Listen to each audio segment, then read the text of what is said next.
This is TWiT. Tech Break is brought to you by our friends at IT Pro TV, now called ACI Learning. IT Pro's new Cyber Skills is a training tool for all members of your organization.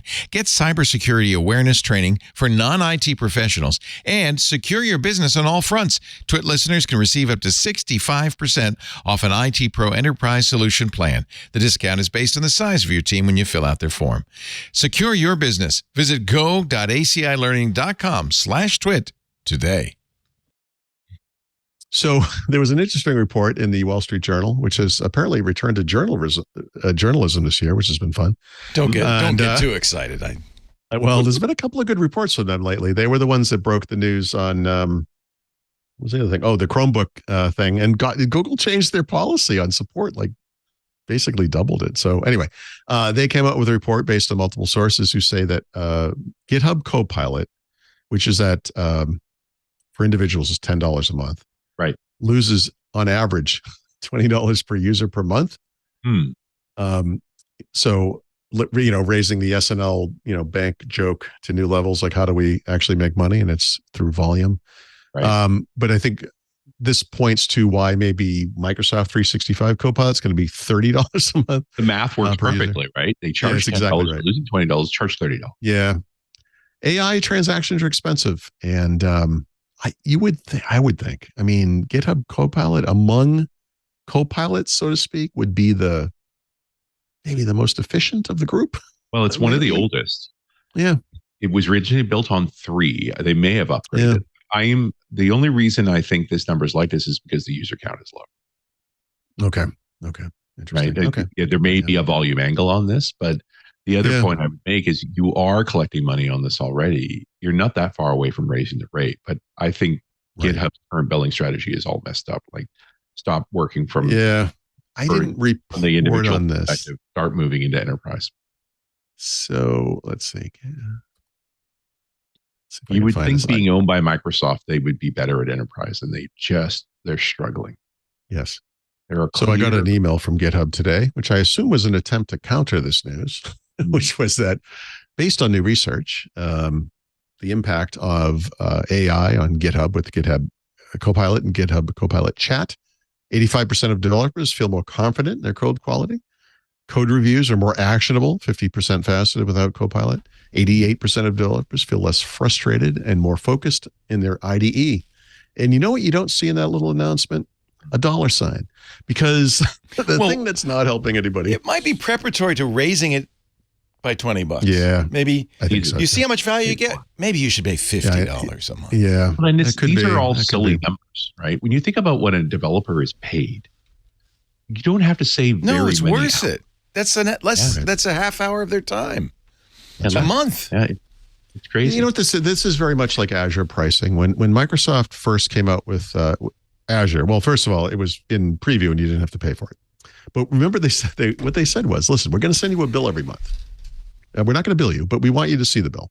And we want you to tell us what you think of about the how much it costs us. We're still well, because we're still trying to figure out, like, how do we charge and how does it make sense for you? How does it make sense for us? The equivalent of this memo, I think. Yeah. I think so too. Yeah. I think we have a very, talk about Microsoft licensing. We have a very standard model here at Microsoft for charging people for things. It's the per user per month thing.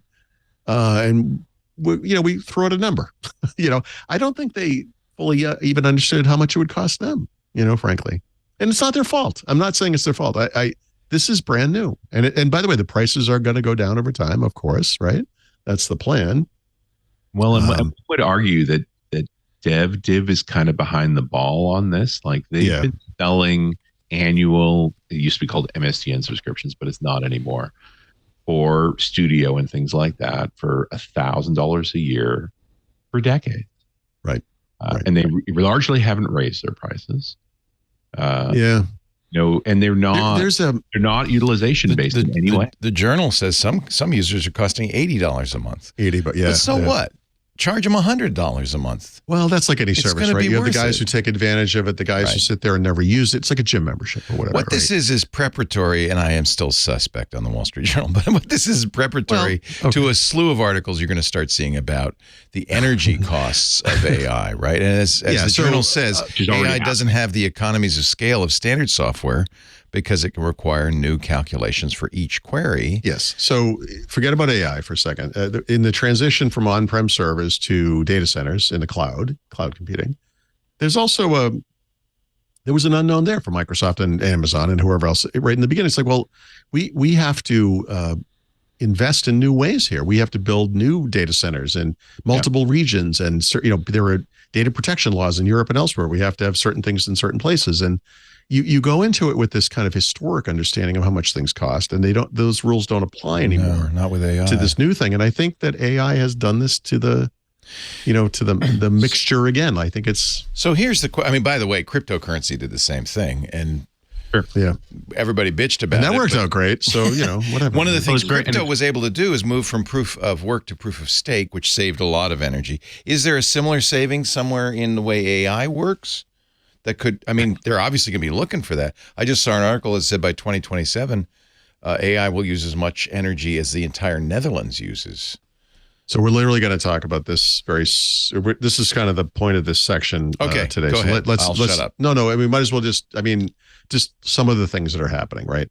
So given how expensive AI is for the companies providing it, you run into this problem like, well, how much do you charge? And so Copilot on 365 and Duet AI for Google Workspace are both $30 per user per month on top of whatever the subscription is. And so those things were announced still kind of early in the game, but I think they have a little slightly better handle on how much things cost now.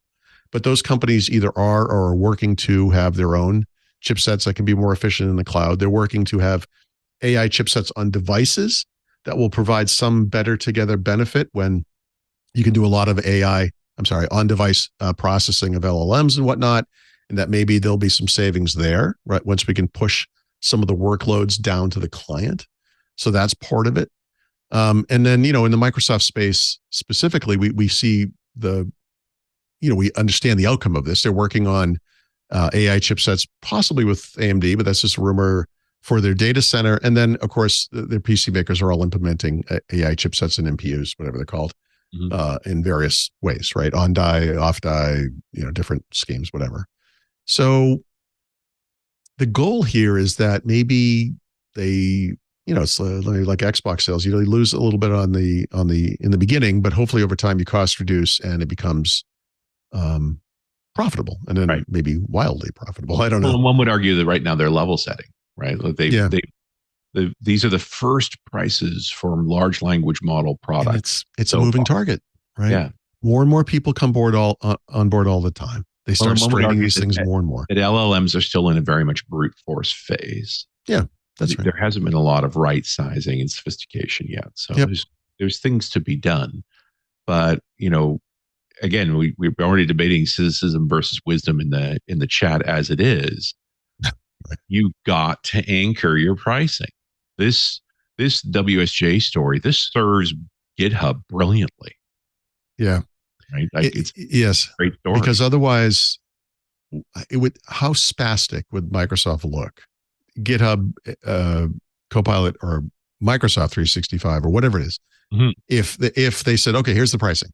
And then 3 months later, they said, boy, people are using this a lot more than we thought. It's more, we're going to raise the price.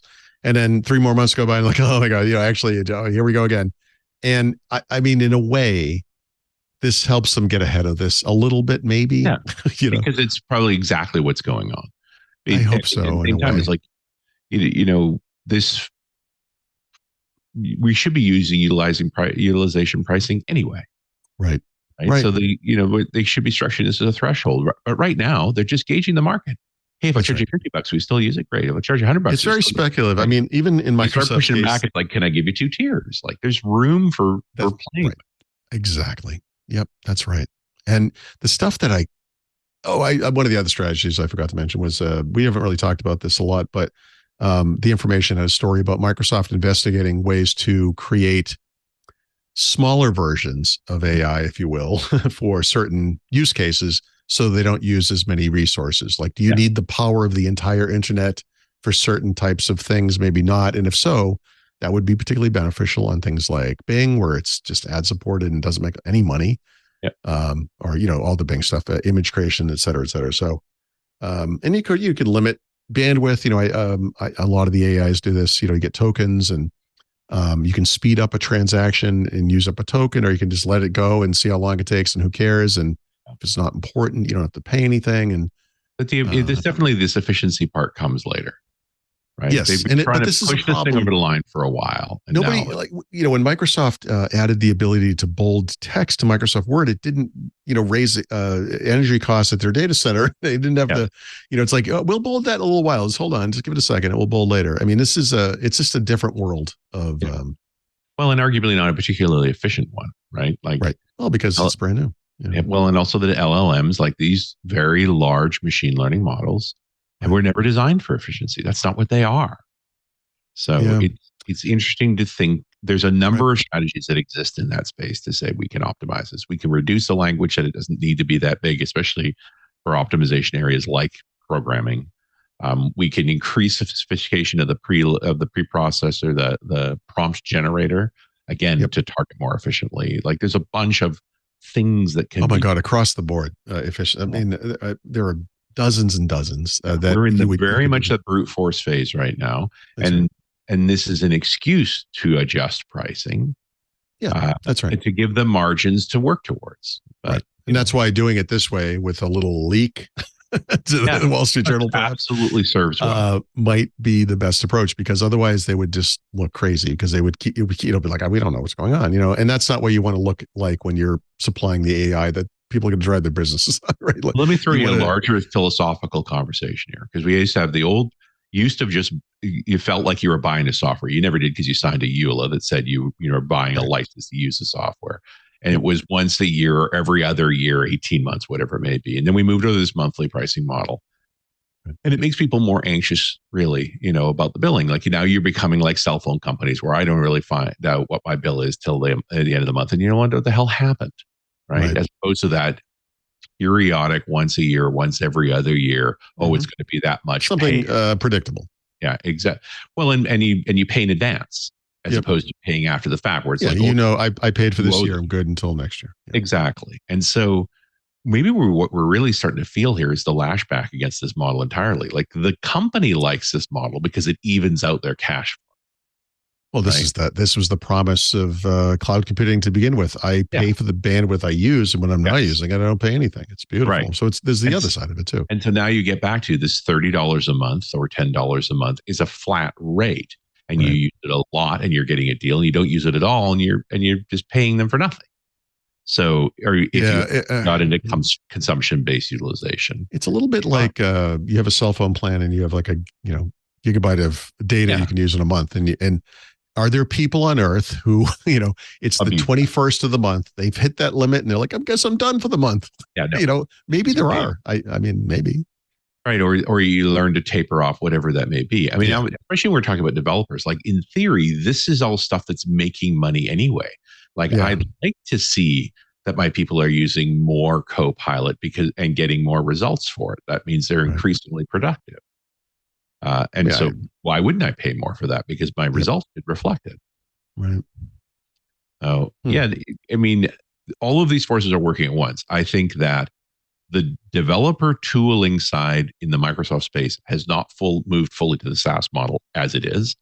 Most of the folks that I talk to are still buying annual or less than annual stuff for the developers. Right. They're not really in a monthly cycle. Some parts are, some parts aren't.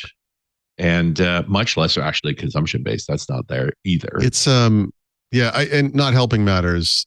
This AI stuff has just exploded this year, right? I mean, the types of capability. Like we'll talk a little bit about Adobe stuff that's going on, and they've released so many new features across their entire product line. These were the types of things they would have released over years before. Each one of these little things would have been the major feature this year in Lightroom or Photoshop or whatever. And this year it's like, here's 150 things in every single one of our products. And it's really hard to keep up. Yeah. It's kind of astonishing. And one would argue these large language model interfaces make it easier for us to surface all of that stuff too. Like that should be beneficial as well. Yeah. Yep.